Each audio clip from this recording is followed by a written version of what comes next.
أعوذ بالله من الشيطان الرجيم. بسم الله الرحمن الرحيم. وما محمد إلا رسول قد خلت من قبله الرسل أفإن مات أو قتل انقلبتم على أعقابكم ومن ينقلب على عقبيه فلن يضر الله شيئا وسيجزي الله الشاكرين. وما كان لنفس أن تموت إلا بإذن الله كتابا مؤجلا ومن يرد ثواب الدنيا نؤته منها ومن يرد ثواب الآخرة نؤته منها وسنجزي الشاكرين.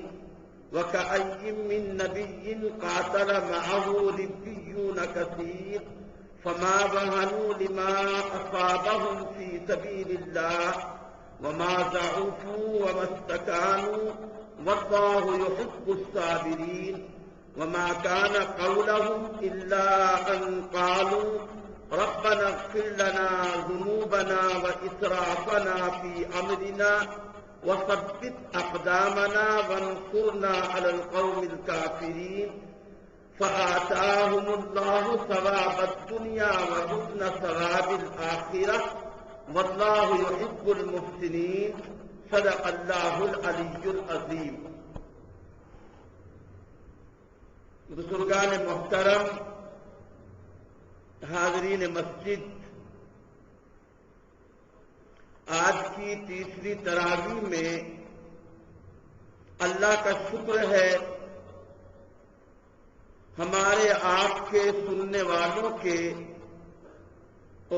4 پارے مکمل ہو گئے اور سورہ آل عمران آج مکمل ہم نے آپ نے تراویح کی نماز میں سنی.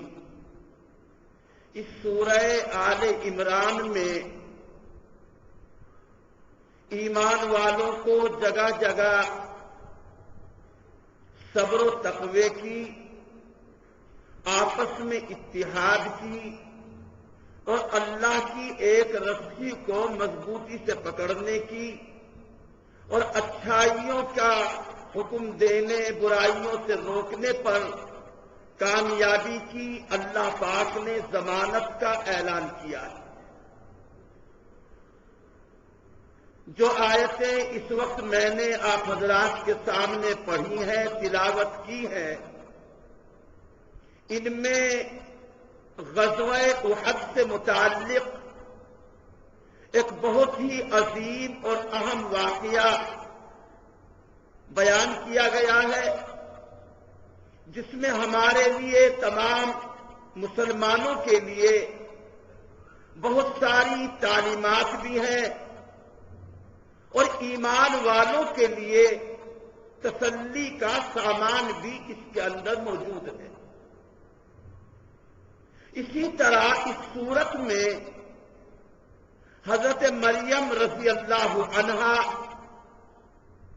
اور ان کے بیٹے اللہ کے نبی حضرت عیسیٰ علیہ السلام کا تفصیل کے ساتھ میں ذکر کیا گیا ہے.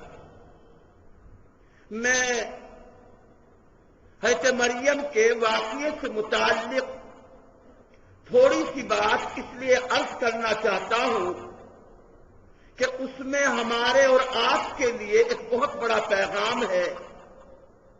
حضرت مریم کی والدہ نے ایک نظر مانی اور نظر یہ مانی کہ میرے پیٹ میں جو بھی بچہ ہے میں اسے اللہ کے گھر کی خدمت کے لیے نظر مانتی ہوں، اس کی منت مانتی ہوں. چنانچہ قرآن مجید کے الفاظ ہیں رب انی نذرت لک ما فی بطنی محررا فتقبل منی انک انت السمیع العلیم. اے پاک پروردگار، تو دلوں کے حال سے واقف بھی ہے اور کہنے والوں کی، مانگنے والوں کی دعاؤں کا سننے والا بھی ہے. میرا مقصد، میری نیت صرف تیری رضا، تیرے گھر کی خدمت ہے. اے اللہ جو بھی کچھ میرے پیٹ میں ہے میں اس کو تیرے گھر کے لیے آزاد کرتی ہوں۔ چنانچہ جب ولادت ہوئی تو بجائے لڑکا پیدا ہونے کے لڑکی پیدا ہوئی۔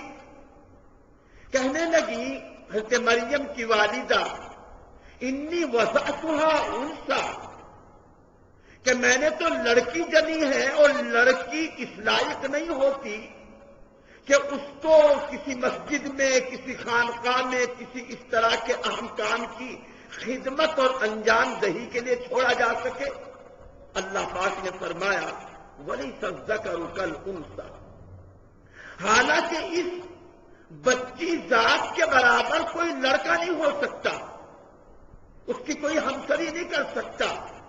اور پھر حضرت مریم کی والدہ نے یہ بھی اللہ کے سامنے عرض کیا کہ وَإِنِّي سَمَّيْتُهَا مریم، اے اللہ میں نے اس کا نام مریم رکھا ہے۔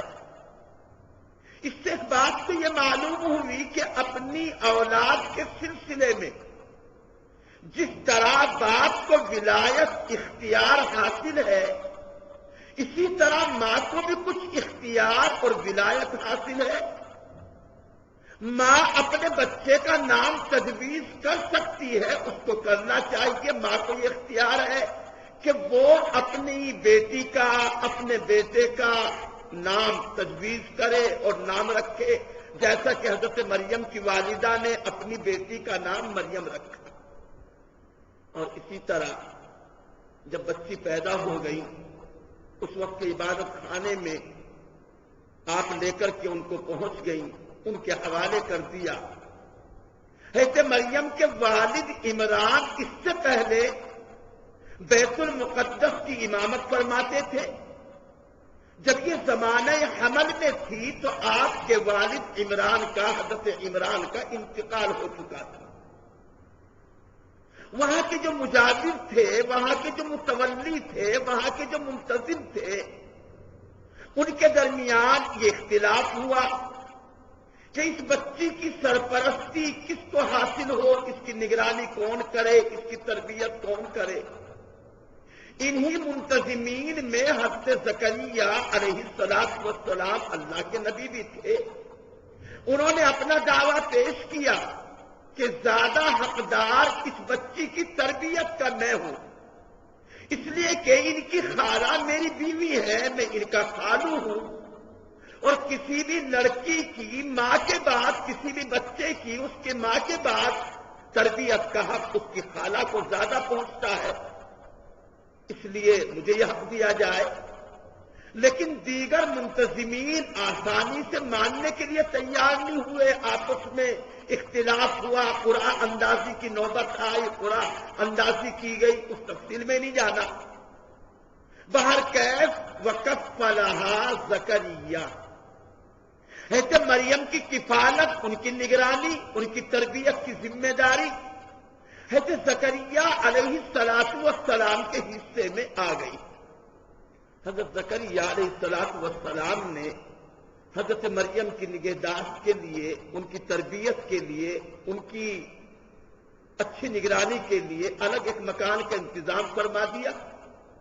جب کہیں باہر جاتے تو باہر سے دروازہ بند کر کے قفل ڈال کے، تالا ڈال کے چلے جاتے، اور جب تشریف لاتے، جب بھی آتے اپنی اس خانقاہ میں، اپنے اس کمرے میں، تو دیکھتے کہ حضرت مریم کے پاس تو بن موسم کے تر و تازہ پھل رکھے ہوئے، آم کا موسم نہیں آم رکھے ہوئے، انار کا موسم نہیں انار رکھے ہوئے، بن موسم کے، اور وہ بھی تر و تازہ، لگتا ہے کہ ابھی ابھی ٹوٹ کر کے درخت سے آئے، حالانکہ ان کا موسم نہیں۔ قرآن نے نقل کیا، اللہ نے فرمایا کلما دخل علیہا زکریا المحراب ووجد عندہا رزقا، حضرت مریم جب بھی اپنی خانقاہ میں، کمرے میں داخل ہوئے تو پایا کہ ان کے پاس، حضرت مریم کے پاس بن موسم کے تر و تازہ پھل رکھے ہوئے ہیں۔ تعجب کی بات تھی، تعجب ہوا کہ آخر بے موسم کے یہ پھل آئے کہاں سے؟ یہاں تو ویسے بھی تالا پڑا رہتا ہے، آنے کا راستہ بھی نہیں، آخر کس طرح آئے؟ آدمی کو حیرانی ہوگی، تعجب کا ہونا فطری بات ہے، تعجب ہوا۔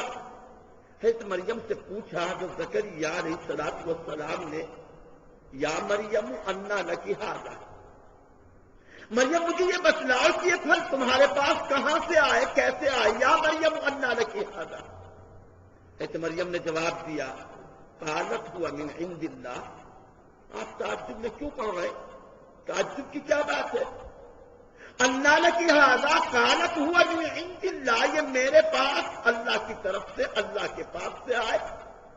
اور اللہ پاک ان اللہ یرزق من یشاء بغیر حساب، اللہ پاک جسے چاہتا ہے بے حساب روزی عطا فرماتا، یہ تو اس کا کام ہے۔ یہاں ایک بات آپ سے مجھے عرض کرنی ہے کہ حضرت زکریا علیہ السلام نے اپنی زیر نگرانی رہنے والی بچی کے پاس پھل دیکھے، آپ نے لا کر یہ پھل نہیں دیے تھے۔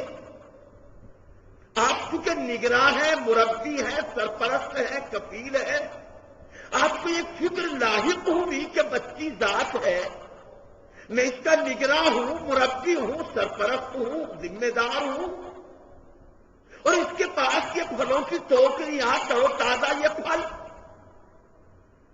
میری ذمہ داری بنتی ہے کہ میں پوچھوں، سوال کروں، کہیں ایسا تو نہیں کوئی غیر آدمی، غلط خیال کا آدمی کئی بچی کو بہکانے کے لیے، بچی ذات کو اپنے شیشے میں اتارنے کے لیے کہیں کوئی ایسی بات تو نہیں۔ اس لیے بات معلوم ہوئی کہ ایک مربی، اس کی یہ ذمہ داری ہے، چاہے وہ آج کی ماں ہے، چاہے وہ آج کا باپ ہے، چاہے وہ آج کا نگراں ہے، چاہے وہ کسی درجے کا استاد ہے، چاہے وہ کسی مدرسے کا معلم ہے، چاہے وہ کسی محلے کا نگراں ہے، ہر ایک نگراں کی، ہر ایک مربی کی، ہر ایک ذمہ دار کی، ہر ایک سرپرست کی یہ ذمہ داری اخلاقی اعتبار سے بنتی ہے کہ جو اس کی تربیت میں رہ رہے ہیں، جو اس کے بچے ہیں، جو اس کے چھوٹے ہیں، اگر ان کے پاس وہ کوئی ایسی چیز دیکھے جو اس نے لا کے نہیں دی تو اسے پوچھنا چاہیے تیرے پاس کہاں سے آیا۔ اگر ہمارے بیٹے کے پاس موبائل ہے، ہم نے لا کے نہیں دیا، موبائل خریدنے کی ہم نے رقم بھی نہیں دی، ہماری بیٹی کے پاس کچھ سامان ہے کسی بھی طرح کے برتنے کا، اس کے اپنی زینت کا، اس کے اپنے میک اپ کا، اس کے اپنے استعمال کا، نہ ماں نے پیسے دیے، نہ باپ نے پیسے دیے، نہ بازار سے خرید کر کے لا کر یہ سامان اس کے حوالے کیا، اور اس کے پاس یہ سامان موجود ہے، تو ماں کو چاہیے، باپ کو چاہیے، ذمہ دار کو چاہیے، کہ نگراں کو، مربی کو چاہیے کہ اپنی اس بچی سے پوچھے یہ سامان تیرے پاس کہاں سے آیا۔ پوچھنا چاہیے نہیں؟ یہ تربیت کا انداز قرآن مجید نے ہمیں اور آپ کو سکھایا ہے۔ آج اگر بگاڑ ہے اولاد میں، ہمارے بچوں میں، نوجوانوں میں آزادگی یا آوارگی، اس کی ایک بہت بڑی وجہ کہ آج کے ذمہ دار اپنے ان بچوں سے یہ سوال نہیں کرتے، یہ پوچھتے نہیں کہ آخر یہ چیز تمہارے پاس کہاں سے آئی۔ ہو سکتا ہے یہ چرا کے لایا ہو سکتا ہے کہیں سے اٹھا کے لایا ہو سکتا ہے نمبر 2 کا کوئی راستہ اس کو مل گیا ہو سکتا ہے غلط سوسائٹی میں کسی سے گندی دوستی کا نتیجہ ہو۔ پوچھنا چاہیے، سوال کرنا چاہیے، ایک تربیت کرنے والے کی یہ ذمہ داری ہے۔ اس واقعے سے ہم کو یہ سبق ملتا ہے۔ اسی طرح اللہ پاک نے کسی بھی مضمون کو، کسی بھی واقعے کو بیان کرنے کے کبھی آگے کبھی پیچھے بار بار اس بات کی تعلیم دی ہے، یا ایھا الذین آمنوا اتقوا اللہ حق تقاتہ۔ تقوی تمام نیکیوں کی بنیاد ہے، تقوی تمام نیکیوں کے لیے کنجی ہے، تقوی ہر عبادت کا مغز ہے۔ اس لیے بار بار تقوی اختیار کرنے کی تعلیم دی گئی، حکم دیا گیا، اے ایمان والو اللہ سے ڈرو جتنا اللہ سے ڈرنے کا حق۔ اللہ سے ڈرنے کا حق کتنا بھی؟ ہم سانپ سے ڈرتے ہیں، بچھو سے ڈرتے ہیں، آگ کے شعلے سے ڈرتے ہیں، بجلی کے تار سے ڈرتے ہیں، اپنے بڑے کی مار پیٹ سے ڈرتے ہیں، دنیا کی ان چیزوں سے ڈرتے ہیں۔ تو جب ان سے اتنا ڈرتے ہیں تو اللہ سے ڈرنے کا کتنا حق ہونا چاہیے؟ ہم ایک تھانے کی سپاہی سے ڈرتے ہیں، داروغہ سے ڈرتے ہیں، تو پھر اللہ پاک جو ہماری اندھیری اور ہماری روشنی کے تمام کاموں کو، دن کے اور رات کے اندھیروں کے تمام کاموں سے واقف ہے، اس سے کوئی چیز پوشیدہ نہیں ہے، وہ دلوں کے حال کو جانتا ہے، خلوت کے جلوت کے ہر کام سے ہمارے واقف ہے۔ اگر ہم خود کا بھی کوئی کام کریں تو اس کی نظروں سے اور اس کے علم سے اوجھل نہیں ہے، تو اللہ سے کیا ڈرنا نہیں چاہیے؟ اور فرمایا وَلَا تَمُوتُنَّ إِلَّا وَأَنْتُمْ مُسْلِمُونَ، اور اے ایمان والو تم مرنا تو مسلمان ہو کے مرنا، مسلمانی پر تمہاری موت آئے، دنیا سے جانا جب نصیب ہو، آخری دم آخری سانس اور دنیا سے چھوڑنے کا وقت آ جائے تو مسلمانی کے ساتھ، دین اسلام کے ساتھ ایسا کب ہوگا بھائی؟ جب ہماری زندگی اسلام کے مطابق گزرے گی، اسلام کے رنگ میں رنگین ہو کر کے ہمارے دن اور رات گزریں گے، تو انشاءاللہ جب دنیا سے جانے کا وقت آئے گا تو انشاءاللہ وہ اسلام کے ساتھ اور مسلمانی کے ساتھ جانے کا اس وقت میں موقع ملے گا اور دین کے ساتھ جائے گی۔ اور پھر فرمایا دیکھو تمہاری کامیابی، تمہاری ترقی اور ترقی کا جو زینہ ہے اصل، وہ ہے تمہارا آپس کا اتفاق، تمہارا آپس کا اتحاد، اور اتحاد کے لیے مرکز، اتحاد کے لیے پلیٹ فارم، اتحاد کے لیے ایک نقطہ، اتحاد کے لیے کوئی جگہ جس پر تمام مسلمان ایمان والے متفق ہو سکتے ہو جانا چاہیے، وہ ہے اللہ کی رسی یعنی کہ قرآن مجید۔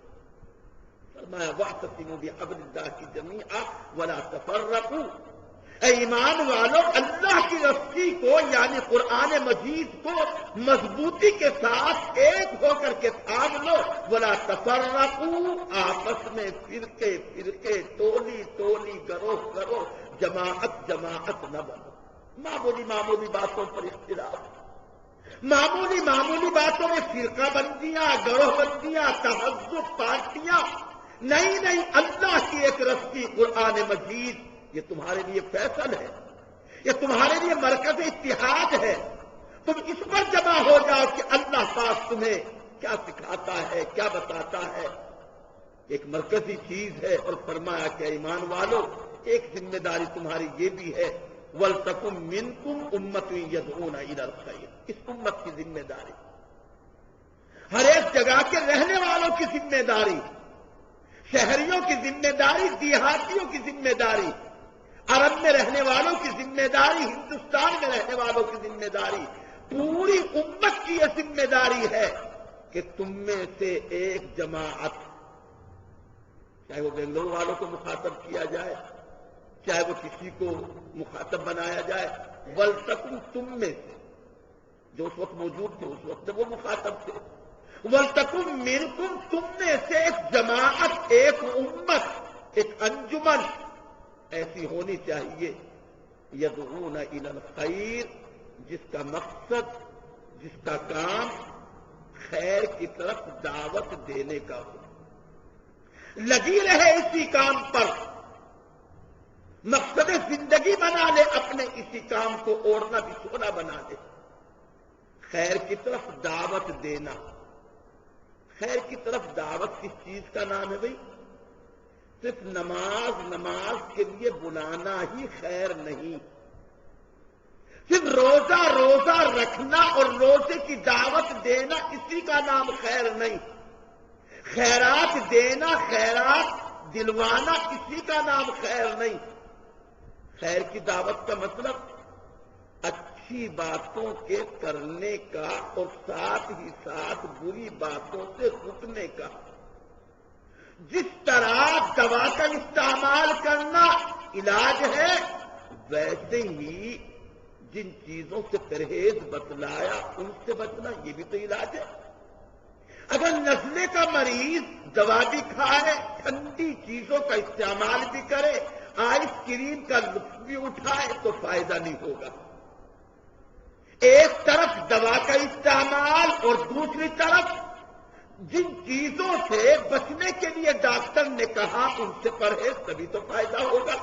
لہذا خیر کے دو بازو ہیں، خیر کے دو پہلو ہیں، خیر کی دو پٹریاں ہیں، ایک پٹری ہے امر بالمعروف اور دوسری پٹری ہے نہی عن المنکر. اچھی اچھی باتیں بتاؤ، بس اچھی اچھی باتیں بتاتے رہو. نہیں، اگر برائیاں ہیں تو برائیوں سے روکنے کی ذمہ داری بھی تمہاری ہے. وَيَنْهَوْنَ عَنِ الْمُنْكَرِ اور برائیوں سے روکتے بھی رہیں. تب اللہ نے وعدہ کیا وَأُولَٰئِكَ هُمُ الْمُفْلِحُونَ، یہی لوگ کامیاب ہیں، فلاحیاب ہیں جو دونوں کام کرتے ہیں، خیر کی دعوت کے سلسلے میں اچھائیوں کا حکم دیتے ہیں، برائیوں سے روکتے ہیں. اس کے بعد ایک بہت لمبا سلسلہ بدر کی لڑائی کا، اس کی تفصیلات غزوہ بدر کا، اور سب زیادہ غزوہ بدر سے زیادہ آیتوں میں کئی آگے پیچھے کے رکوع میں تفصیل کے ساتھ اہم واقعات اللہ پاک نے غزوہ احد کے ذکر فرمائے. غزوہ احد سن 3 ہجری شوال کے مہینے میں پیش آیا. شوال کا مہینہ جو رمضان کے بعد آتا ہے. آپ کو ہجرت کیے ہوئے 3را سال ہے، شوال کا مہینہ ہے. ابھی 1 سال پہلے سن 2 ہجری میں بدر کے میدان میں رمضان کے مہینے میں 17ویں تاریخ کو اللہ پاک نے 313 مسلمانوں کو، صحابہ کرام کو کھلی فتح نصیب فرمائی، اور 1000 کا لشکر کافروں کا ان کو کھلی ہوئی ہزیمت اور شکست سے دوچار ہونا پڑا. 70 کافر بدر کے میدان میں مارے گئے، قتل کیے گئے، اور 70 کافر قیدی بنائے گئے، مسلمانوں کی قید میں آئے. کافروں کا جذبہ انتقام، جوش انتقام، بدلہ لینے کا جذبہ ابھرا ہوا ہے. بدر کی لڑائی کی شکست، بدر کی لڑائی کی ہار اور کافروں کے بڑے بڑے سرداروں کا مارا جانا ان کا اندر خون کھول رہا تھا. کسی بھی طرح چاہتے تھے کہ مسلمانوں سے ہم بدلہ لیں. اس بدلے کی تیاریاں شروع کر دی، اپنے ساتھ دوسرے قبائل کو بھی جوڑ لیا، اور آ کر کے انہوں نے مدینے کے پاس احد پہاڑ وہاں پر پڑاؤ ڈال دیا. اللہ کے رسول صلی اللہ علیہ وسلم کو اس کی خبر ملی. آپ نے صحابہ کرام سے مشورہ فرمایا. مشورے کی مجلس میں منافق عبداللہ ابن ابی بھی موجود تھا. اللہ کے رسول صلی اللہ علیہ وسلم کی خواہش اور رائے یہ تھی کہ اس وقت باہر نکل کر مقابلہ نہ کیا جائے، بلکہ ہم مدینے ہی میں رہ کر کے اپنا دفاع کریں، اپنی حفاظت کریں. عبداللہ ابن ابی منافق، اس نے بھی یہی رائے دی.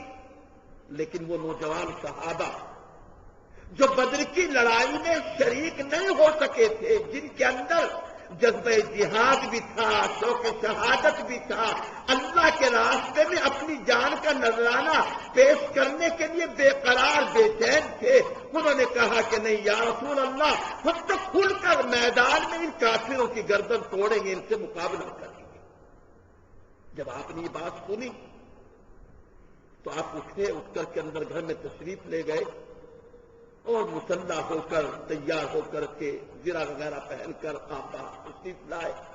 صحابہ کرام کو احساس ہوا کہ لگتا ہے آپ کو ہماری بات ناگوار گزری ہے.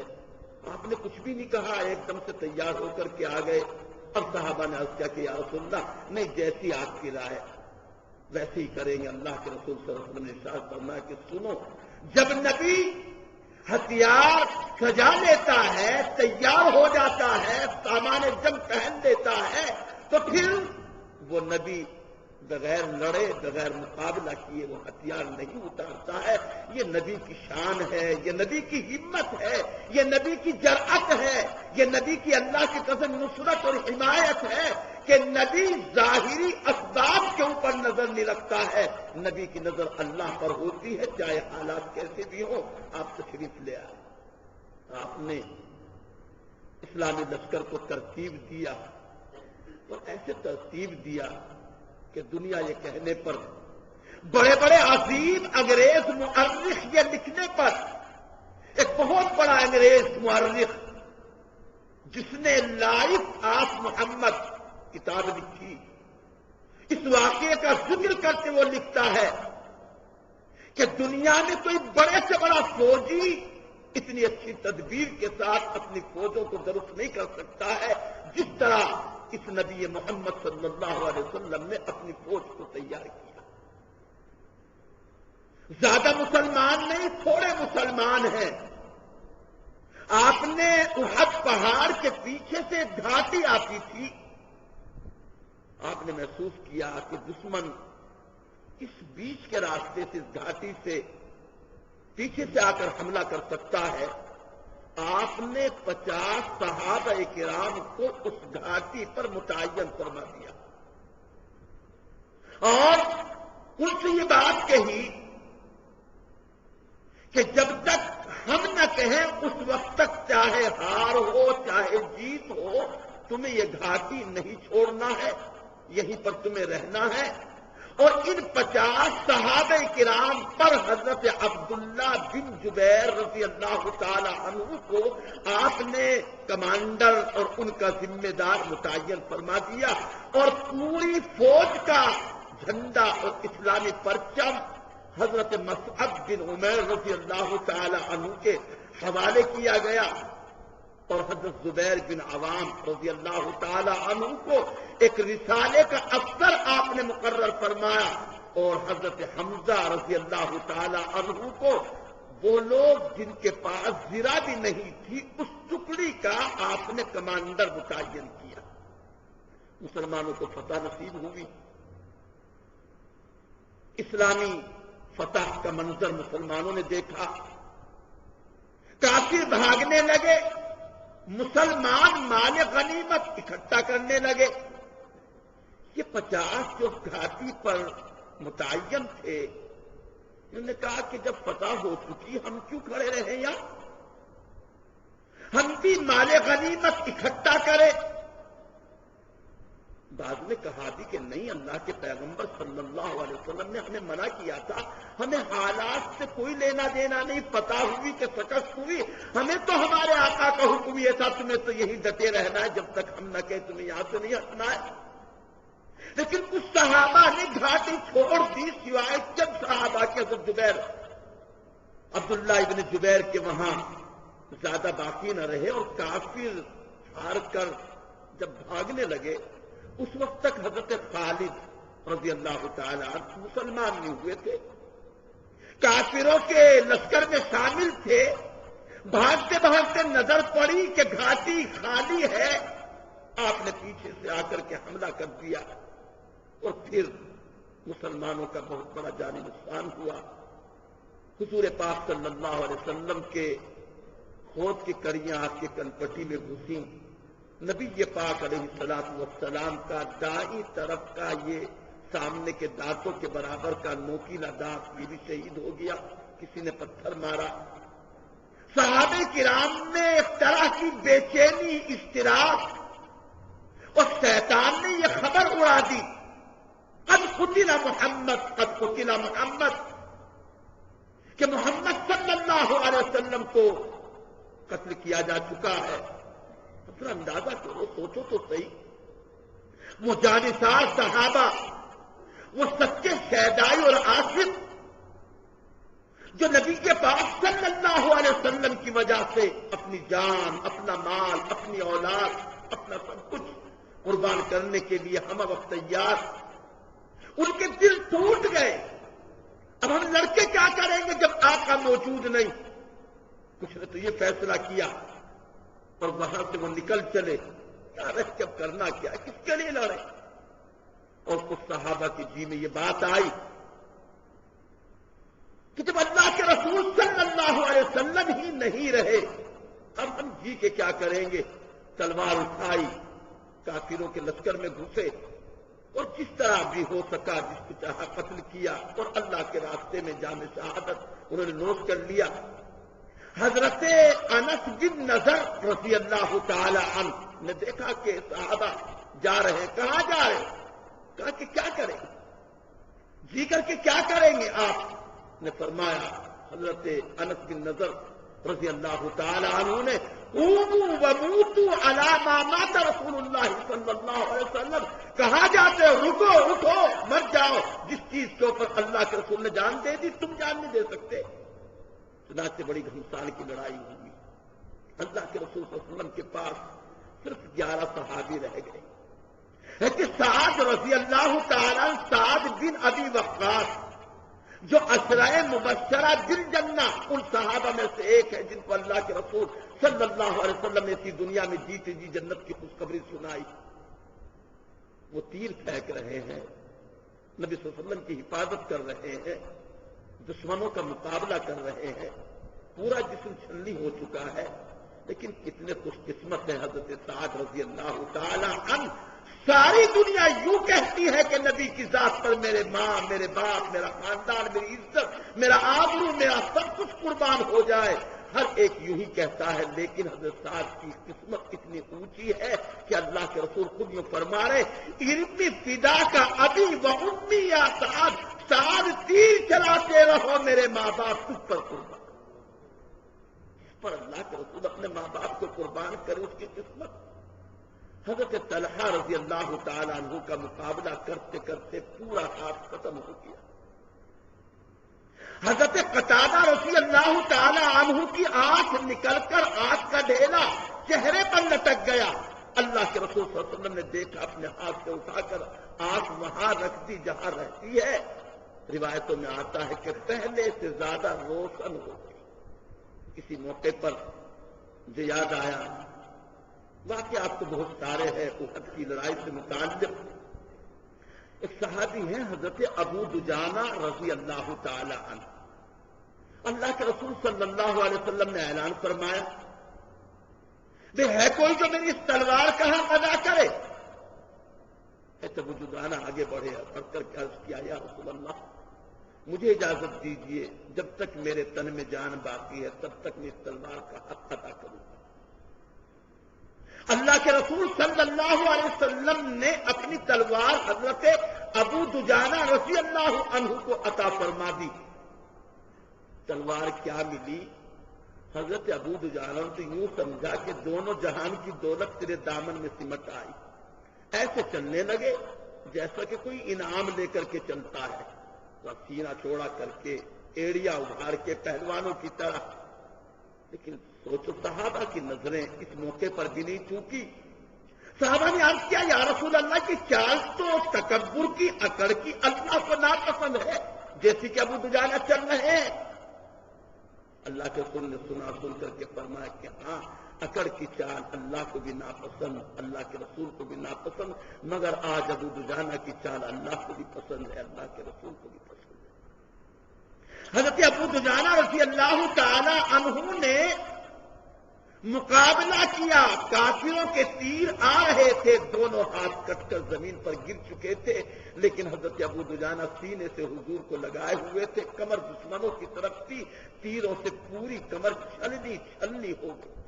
حضرت ابو دجانہ رضی اللہ تعالی عنہ نے اس وقت تک حفاظت فرمائی جب تک کہ جان اس کے تن میں باقی رہی۔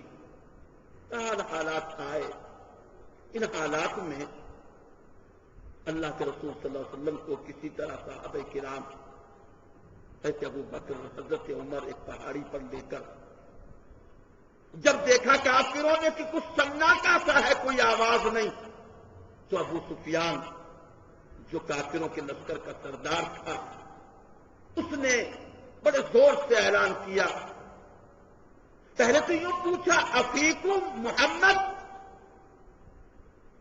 کیا تم میں محمد موجود ہے؟ حضرت عمر نے حضور سے فرمایا یا رسول اللہ جواب دے دوں؟ پھر اس نے کہا ابو سفیان نے افیکم ابو بکر، کیا تم میں ابو بکر ابھی ہے زندہ؟ حضرت عمر نے فرمایا جواب دے دوں؟ حضور نے فرمایا نہیں، چپ رہو۔ پھر ابو سفیان نے کہا افیکم عمر، کیا تم میں عمر موجود ہے؟ جواب دے دوں؟ نہیں، ابھی چپ رہو۔ جب ابو سفیان کو کوئی جواب نہ ملا تو ابو سفیان نے سوچا کہ تینوں کا کام تمام ہو چکا، اب اس نے زور سے اعلان کیا اولو ہبل، ہبل کی جے ہو، ہبل کی جے ہو۔ ہبل ایک بت کا نام جس کی پوجا کرتے تھے۔ فاروق اعظم نے فرمایا حضور اب تو بولوں؟ ہاں جواب دو، اب جواب دو۔ چنانچہ عمر رضی اللہ تعالی عنہ نے جواب دیا اللہ اعلی و اجل، اللہ اعلی و اجل، اللہ پاک سب سے زیادہ بلند ہے، سب سے زیادہ بزرگتر ہے۔ ابو سفیان نے اس کے جواب میں کہا لنا العزى ولا عزى لكم، عزا بھی ایک بت کا نام ہے۔ ابو سفیان کہتا ہے کہ ہمارے پاس عزا موجود ہے، تمہارے پاس عزا نہیں۔ حضور نے فرمایا عمر جواب دو اس کو کہ اللہ مولا لنا ولا مولا لکم، اللہ ہمارا مولا ہے، تمہارے پاس اللہ جیسا کوئی مولا، اللہ تمہارا مولا نہیں ہے۔ پھر اس کے بعد ابو سفیان نے کہا کہ بدر میں 70 تم نے مارے تھے، آج ہم نے بدلہ لے لیا، ہم تم برابر برابر، یہ دن ہیں بدلتے رہتے ہیں۔ فاروق اعظم نے جواب دیا کہ نہیں، ہم تم برابر نہیں، ہمارے مقتول جنت میں ہے، تیرے مقتول جہنم میں ہے، برابر کہاں؟ قرآن مجید میں آگے فرمایا اسی سلسلے میں لا تحسبن الذین قتلوا فی سبیل اللہ امواتا بل احیاء عند ربهم یرزقون، کہ جو اللہ کے راستے میں جان دے دے، لا تحسبن الذین قتلوا فی سبیل اللہ، اللہ کے راستے میں جو مارے جائیں، کہنا تو دور کی بات، سوچنا بھی مت، کہنا تو دور کی بات، لا تحسبن، گمان بھی نہ کرنا، خیال میں بھی نہ لانا کہ وہ مردہ ہے، وہ قتل کیے گئے، وہ مردہ ہے، اموات ہے، نہیں، بل احیاء عند ربهم یرزقون، بلکہ یہ سب کے سب زندہ ہے، ان کے رب کے پاس انہیں روزی دی جاتی ہے۔ فریقون بما آتاہم اللہ، بار کا سلسلہ دراز ہے، جو آیتیں میں نے پڑھی، میں چاہتا ہوں کہ ان کا کچھ ترجمہ اور ان کا کچھ شان نزول اور اس سے متعلق کچھ باتیں آپ کے سامنے جلدی اور عرض کر دوں۔ جب یہ بات پھیل گئی کہ اللہ کے رسول صلی اللہ علیہ وسلم قتل کر دیے گئے، تو اس موقع پر یہ آیتیں نازل ہوئی۔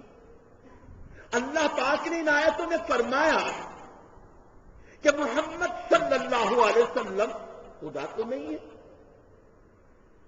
محمد صلی اللہ علیہ وسلم اللہ تو نہیں ہے، آپ رسول بھی تو ہے، اور رسول تو اس سے پہلے بھی آئے، 1,23,999 آپ سے پہلے بھی آئے، لیکن جو رسول نبی آئے اللہ کی طرف سے، اللہ کا پیغام لے کر، کیا وہ سب کے سب زندہ رہے؟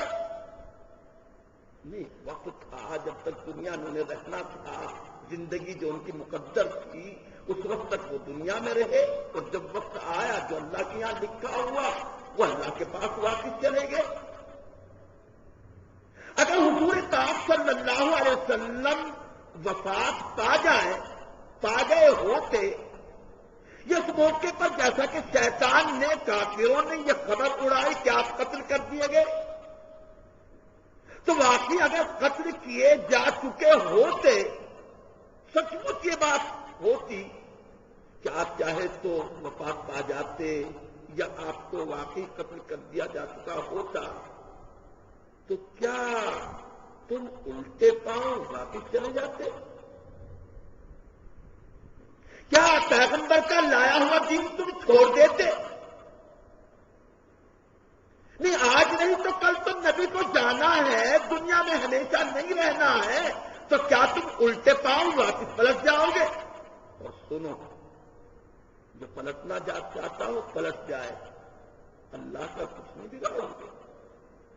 ساری دنیا اگر تل جائے اور اس پر متفق ہو جائے کہ ہم اللہ کی مخالفت اور اس کے احکام سے بغاوت کریں گے، اللہ پاک کا کچھ نہیں بگڑے گا، فَلَن يَضُرَّ اللَّهَ شَيْئًا۔ چنانچہ یہ بات بتلائی گئی اور یہ حقیقت بتلائی گئی، وَمَا كَانَ لِنَفْسٍ أَن تَمُوتَ إِلَّا بِإِذْنِ اللَّهِ۔ کوئی کسی کو مار نہیں سکتا، کوئی کسی سے زندگی اس کی چھین نہیں سکتا۔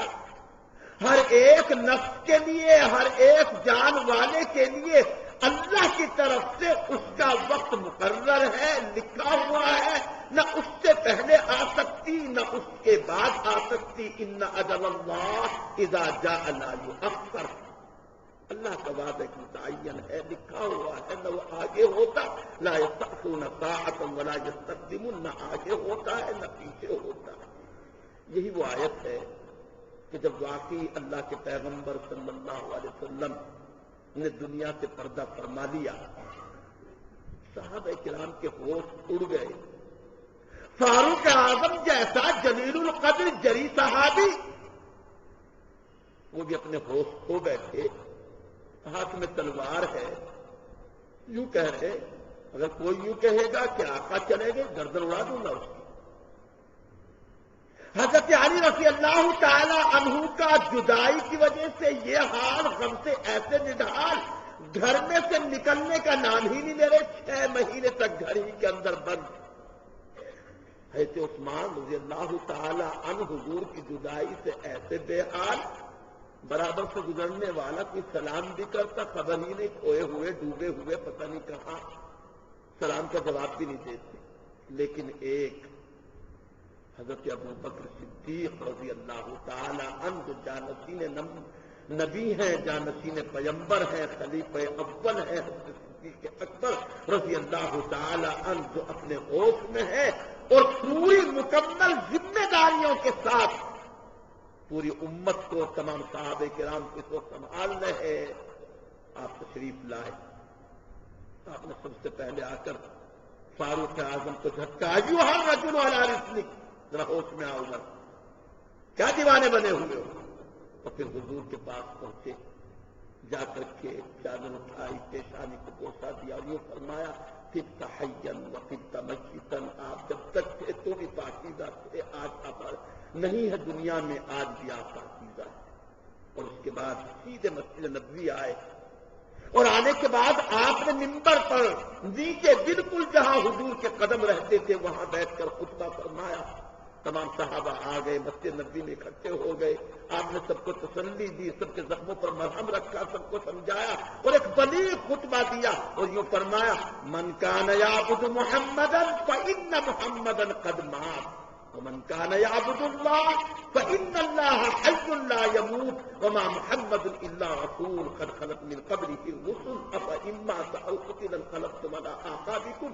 یہی آیت اس کے بعد میں آپ نے پڑھی، آپ نے فرمایا جو اللہ کی عبادت کرتا تھا اللہ زندہ ہے، وہ نہیں مرے گا۔ ومن كان يعبد محمدا فإن محمدا قد مات، اور جو محمد صلی اللہ علیہ وسلم کو اپنا معبود سمجھتا تھا وہ سن لے تو اس کا معبود مت۔ ہم معبود تھوڑے تھے، آپ تو معبود کا راستہ بتانے آئے تھے، آپ تو اللہ کے نبی تھے، اللہ پاک نے آپ کو اپنے پاس بلا لیا۔ لیکن جو دین دے کر کے گئے، بہت سارے اور بھی واقعات اور باتیں ایسے موقع پر جو صدیق اکبر رضی اللہ تعالیٰ عنہ نے امت کی رہبری فرمائی، صحابہ کے درمیان بہت ساری باتوں میں اس وقت میں رائےوں کا اختلاف ہوا۔ بعض صحابہ کی رائے یہ تھی کہ حضور کو مکے میں دفن کریں گے اس لیے کہ وہی آپ کا اصلی وطن تھا۔ بعض صحابہ کی رائے تھی کہ ملک شام لے جائیں گے، وہاں پر بہت سارے نبی مدفون ہیں، ہم بھی وہاں لے جا کر کے دفن کریں گے۔ تو کہتا تھا مسلمانوں کے عام قبرستان میں جنت البقیع میں دفن کریں گے۔ فیصلہ صدیق اکبر نے فرمایا جھگڑو مت، مجھ سے میرے آقا رسول نے فرما دیا تھا، مجھے بتا دیا تھا، آپ رازدار نبوت تھے، جو بات صحابہ میں سے راز کی کوئی نہیں جانتا تھا وہ صدیق اکبر کو معلوم تھی، وہ جانتے تھے۔ آپ نے فرما دیکھو نبی جہاں وفات پاتا ہے وہیں اس کی قبر بنتی ہے۔ حجرہ عائشہ میں آپ کا انتقال ہوا، آپ کو باہر نہیں نکالا گیا، وہیں قبر بنائی گئی، وہیں آپ کو نہلایا گیا، وہیں آپ کی نماز جنازہ پڑھی گئی۔ لیکن یاد رکھنا ہمارے نوجوان بھائی اس کو سمجھے، بعض لوگوں کو نہیں معلوم ہوتا، آپ کی جنازے کی نماز ایسے نہیں پڑھی گئی جیسے آج مسلمانوں کی جنازے کی نماز پڑھی جاتی ہے، جس میں پڑھا جاتا ہے اللہم اغفر لحینا و میتنا و شاہدینا و غائبنا و صغیرنا و کبیرنا۔ اے اللہ ہمارے زندوں کو بخش دے، ہمارے مردوں کو بخش دے، ہمارے جو حاضر ان کو بخش دے، جو غائب ان کو بخش دے۔ آپ تو خود بخشے بخشائے، آپ کے لیے دعا نہیں اللہم اغفر لحینا و میتنا۔ پھر صدیق اکبر نے بتایا دیکھو کوئی امام بھی بننے کی کوشش نہ کرے، امام خود امامکم، الامام امامکم، امام تو تمہارے سامنے ہے، آپ کے ہوتے کوئی امام نہ بنے۔ اور دیکھو یوں جا کے مت پڑھنا اللہم اغفر لحینا و میتنا، بلکہ جا کر کے یوں کہنا ہم گواہی دیتے ہیں قد بلغت الرسالہ ونصحت الامہ وأديت الامانہ، ہم گواہی دیتے ہیں کہ اللہ کے رسول آپ نے رسالت کا حق ادا کر دیا، امانتوں کو آپ نے ادا کر دیا، اور آپ نے امت کی خیر خواہی کے تمام کاموں کو انجام دے دیا۔ اب بات رہ جاتی ہے چھوٹی سی ایک، اگرچہ بڑی تفصیلات ہوں اس میں اور وقت بھی کافی ہو گیا، لیکن اگر وہ چھوٹ گیا تو وہ چھوٹ جائے گا، اس کا کل پھر نمبر نہیں آئے گا، کل کو پھر آگے چلنا ہے، دوسرے پارے اور دوسری آیتیں سامنے آنی ہے۔ ایک سوال پیدا ہوتا ہے ذہنوں میں، ہو سکتا ہے کہ صحابہ کرام کی اس غلطی کی وجہ سے اتنا بڑا نقصان ہوا کہ 70 صحابہ شہید ہوئے، حضور کا دندان مبارک شہید ہوا، اور کی کڑیاں کنپٹی میں گھسی اور مسلمانوں کو فتح سے شکست دیکھنی پڑی۔ بات صحیح ہے، لیکن صحابہ کرام کی یہ غلطی کسی لالچ کی وجہ سے، کسی اپنے نفس کی غرض کی وجہ سے، کسی اپنے مطلب کو حاصل کرنے کے لیے نہیں تھی، بلکہ صحابہ کرام کی یہ غلطی ایک طرح کی اجتہادی غلطی تھی، اور چاہے جیسی بھی تھی اللہ نے خود اعلان کر دیا انہی آیتوں میں وَلَقَدْ عَفَا اللَّهُ عَنْهُمْ، اللہ ان کو معاف کر چکا۔ جب اللہ نے معاف کر دیا تو بعد میں کسی کو انگشت نمائی کی، زبان کھولنے کی، تبصرہ کرنے کی، الٹی سیدھی باتیں ہانکنے کی کوئی گنجائش اس کے لیے باقی رہتی ہے؟ جب اللہ معاف کر چکا ہے تو پھر کون ہوتا ہے صحابہ کرام کے سلسلے میں انگلی اٹھانے والا؟ اور اتنی بڑی ان صحابہ کرام کی حیثیت ہے، اتنا اونچا مقام ہے، اللہ نے معاف کیا اور پیغمبر سے بھی کہا آپ بھی معاف کیجیے۔ اس کو دیکھیے، قرآن کی بات بتا رہا ہوں، اللہ فرماتے ہم نے تو معاف کر دیا، لیکن اے پیغمبر لو كنت فظا غلیظ القلب لانفضوا من حولك فاعف عنهم واستغفر لهم وشاورهم في الامر فاذا عزمت فتوکل على الله۔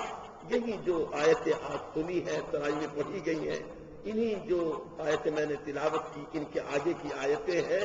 اے پیغمبر اگر آپ اتنے سخت بنیں گے، سخت دل بنیں گے، تو یہ لوگ تو آپ کے پاس سے ادھر ادھر چلے جائیں گے، سب آپ کو تو نرم ہونا چاہیے۔ فاعفو عنہم، ہم نے معاف کیا، آپ بھی ان کو معاف کیجیے۔ اور صرف معافی نہیں، واستغفر لہم، آپ ان سے جو غلطی ہوئی اس کا استغفار مجھ سے کیجیے، ان کے لیے ہم سے مغفرت کی دعائیں بھی مانگیے۔ وشاورہم فی الامر، اور ان کو اور قریب لگانے کے لیے تاکہ ان کے دل میں یہ بات نہ رہے کہ حضور ہم سے ناراض ہے، دل سے بالکل نکل جائے۔ شاورہم فی الامر، مغفرت کی ہم سے دعا بھی کیجیے، معاف بھی کیجیے۔ وشاورہم فی الامر، اور ان کو بٹھا کر ان سے مشورہ بھی کیجیے تاکہ ان کی دل جوئی ہو جائے۔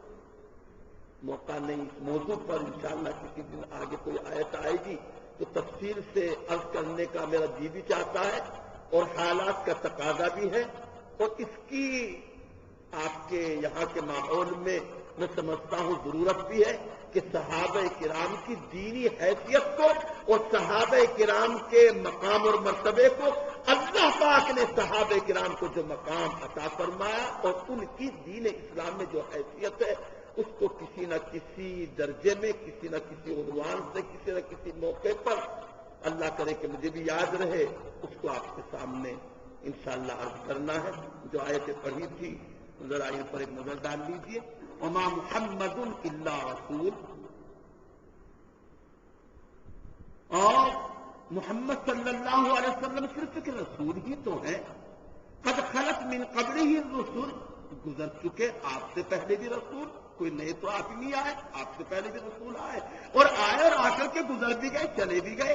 افإماتا، کیا اگر آپ مر جائیں، او قتلا یا قتل کر دیے جائیں، انقلبتم علی اعقابکم، تو کیا تم الٹے پاؤں پلٹ جاؤ گے؟ ومن ينقلب على عقبيه، اور جو تم میں سے الٹے پاؤں پلٹ جائے، فلن يضر الله شيئا، تو ہرگز اللہ کا کچھ بھی نہیں بگاڑے گا. وسيجزي الله الشاكرين، اور اللہ پاک بدلہ دیں گے قدردانوں کو، جو قدر کرنے والے ہیں اور جو شکر گزار ہیں، اللہ ان کو بدلہ عطا فرمائیں گے. اور جو الٹے پاؤں پلٹیں گے، اپنا کچھ بگاڑیں گے، اللہ کا کچھ بھی نہیں بگاڑیں گے. وما كان لنفس ان تموت الا باذن الله كتابا مؤجلا، اور کوئی جاندار ہے ہی نہیں کہ مر جائے مگر اللہ کے حکم سے. اللہ کے حکم ہی سے مرتا ہے، کسی کے مارنے سے نہیں مرتا. کتاب مؤجلا، اور وہ متعین طریقے پر لکھا ہوا ہے اللہ کے یہاں. ومن يرد ثواب الدنيا نؤته منها، اور جو دنیا کا بدلہ چاہے گا نؤته منها، تو ہم اس کو اس میں سے کچھ دے دیں گے. ومن يرد ثواب الآخرة نؤته منها، اور جو آخرت کا ثواب چاہتا ہے ہم اس کو وہ عطا کریں گے. وسنجزي الشاکرین، اور ہم جزا دیں گے، بدلہ دیں گے شکر گزاروں کا. وکأی من نبی، آگے اور ایک واقعہ سنایا صحابہ کرام کے لیے اللہ پاک نے کہ تم ڈھیلے پڑ گئے، حضور کے ساتھ لڑنے میں سستی آئی، تم میں سستی نہیں آئی. واقعات میں نے سنا آپ کو کیسے کیسے صحابہ نے، لیکن بات یہ ہے جن کے رتبے ہے سوا، ان کو سوا مشکل ہے. سفید کپڑا جتنا زیادہ اجلا اور وائٹ ہوگا، معمولی سا مکھی کا داغ بھی دور سے نظر آئے گا. یہ صحابہ بالکل اجلے صاف ستھرے ہیں، ان کی معمولی سی بات بھی بڑی ہے. اللہ پاک نے اس سلسلے میں بھی ان کی تربیت فرمائی ہے اور یہ فرمایا وَكَأَيٍّ مِّن نَبِيٍّ قَاتَلَ، اور بہت سارے نبی گزر چکے ہیں کہ لڑائی لڑی ہے ان کے ساتھ. ربیون کثیر، بہت اللہ والوں نے ان کے ساتھ تو لوگ لڑے ہیں، اللہ والے لڑے ہیں، جانتی ہے. تو تم نے اگر اپنے نبی کے ساتھ لڑ کر کے جان دے دی تو کوئی ایسی نئی بات نہیں. فما وهنوا لما اصابهم، تو وہ لڑنے والے نہ تو سست پڑے نہ تو کمزور پڑے. لما اصابهم، جو تکلیف پہنچی ان کو اللہ کے راستے میں. وما ضعفوا، اور نہ وہ کمزور پڑے. وما استکانوا، اور نہ وہ دبے. واللہ یحب الصابرین، اور اللہ تعالیٰ پسند کرتا ہے جمنے والوں کو، استقامت اختیار کرنے والوں کو. وما کان قولہم، اور یہ جو پہلے گزر چکے ہیں، جو نبیوں کے ساتھ قتال کیا، لڑائیاں لڑی ہیں، بس یہ تو ایک ہی بات کہتے تھے، شکایت نہیں کرتے تھے، زبان سے کچھ بھی نہیں کہتے تھے، بس ایک بات کہتے تھے ربنا اغفر لنا، اے اللہ ہماری بخشش فرما دے، ہمارے گناہوں کو معاف فرما دے جو ہو چکے. وہ اسرافنا فی امرنا، اور معاف فرما دے ہم نے جو کاموں میں حد سے تجاوز کیا، بعض کاموں میں ہم حد سے بڑھ گئے تو اس کو بھی معاف فرما دے. وہ سب کچھ اقدامنا، اور یہ دعا کرتے تھے اے اللہ ہم کو ثابت قدم فرما دے. وانصرنا علی القوم الکافرین، اور ہمیں کافروں کی قوم کے اوپر ہماری نصرت فرما دے، ہماری مدد فرما دے. تو اللہ پاک نے ان کو دنیا کا بھی بدلہ دیا، آخرت کا بھی بدلہ دیا. واللہ یحب المحسنین، اور اللہ پاک نیکوکاروں کو پسند کرتا ہے، ان سے محبت کرتا ہے.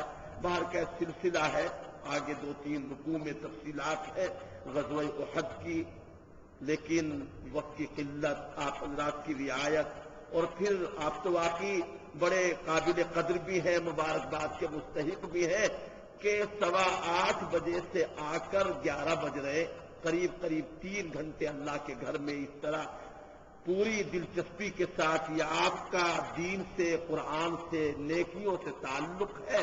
اللہ اس کو باقی رکھے، اللہ اس میں ترقی فرمائے. اللہ پاک اس کے انعامات سے ہم سب لوگوں کو اللہ مالا مال فرمائے. سبحان اللہ و بحمدہ سبحانک اللہم و بحمدک نشہد ان لا الہ الا انت نستغفرک و نتوب الیک وصلی اللہ علی النبی الکریم وعلی آلہ وصحبہ اجمعین. یہی دعا کافی نہیں. کبھی چھوٹی دعا کر لو، کبھی بڑی کر لو، یہ بھی تو دعا ہے جو سنائی. آج اسی پہ اکتفا کر لیں.